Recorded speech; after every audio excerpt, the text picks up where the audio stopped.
toutes et à tous, c'est Natis de Natis Cook. On se retrouve aujourd'hui pour une toute nouvelle vidéo. J'ai pensé à confectionner avec vous une nouvelle recette pour mon blog. C'est la recette du pesto rosso pimenté. On connaît tous le pesto, le vert, le classique à base de basilic. Moi j'ai décidé d'en faire une version rouge avec de la tomate séchée et du piment d'Espelette. C'est un petit clin d'œil à une année passée sur la côte basque. Cette recette est une recette très simple et plutôt rapide. Comme ça, si jamais vous avez des invités surprises à la maison, vous aurez de quoi faire. Pour confectionner cette recette, nous allons utiliser la méthode originale, c'est-à-dire l'utilisation du mortier ou pilon. Pour ceux qui ne connaissent pas, le mortier c'est un ustensile de cuisine. On le trouve généralement en bois ou en bambou. Le mien est en céramique et il est antidérapant. Je vous le conseille fortement. C'est super pratique et c'est un gain de temps quand on a une toute petite cuisine comme la mienne. Si jamais vous n'avez pas de mortier à la maison, pas de panique, vous allez pouvoir utiliser un mixeur électrique. J'ai juste une petite préférence pour le mortier, étant donné que c'est une méthode un peu plus authentique. Assez discuté, on se retrouve dans 2 minutes dans ma cuisine, le temps de me laver les mains et d'enfiler un tablier, et je suis à vous. Pour cette recette, vous allez avoir besoin de 5 g de basilic, 50 g de pignon de pin, 40 g de parmigiano reggiano entier ou parmesan, 100 g de tomates séchées marinées, 2 gousses d'ail, un peu de sel, du piment d'Espelette et 6 bonnes cuillères à soupe d'huile d'olive. Pour l'huile d'olive, si jamais vous voyez que vous n'en avez pas assez, vous pouvez en rajouter un petit peu au dernier moment. Pour démarrer cette recette, vous allez commencer par préparer votre poste de travail. Ayez à proximité tous vos ingrédients.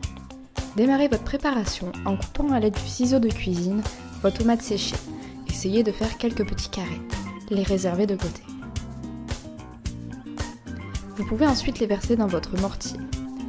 Ajoutez vos pignons de pain. Vous pouvez commencer à écraser le tout. Cela prend quelques temps. Soyez patient, vous arriverez au bout. Ajoutez ensuite le basilic, découpé aussi en petits morceaux à l'aide du ciseau de cuisine. Ajoutez votre sel, votre piment d'Espelette. Pour le parmesan, déposez quelques morceaux dans votre préparation, le but étant là aussi de l'écraser à l'aide du mortier.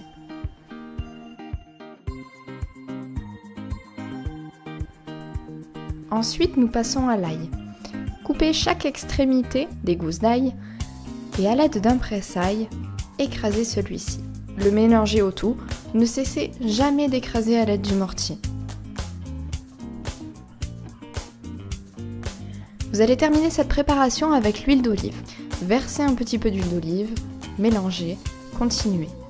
Si vous avez la sensation que votre pesto n'est pas assez liquide, n'hésitez pas à rajouter d'huile d'olive, ce n'est pas un problème. Et voilà, votre pesto est prêt. On se retrouve en vidéo.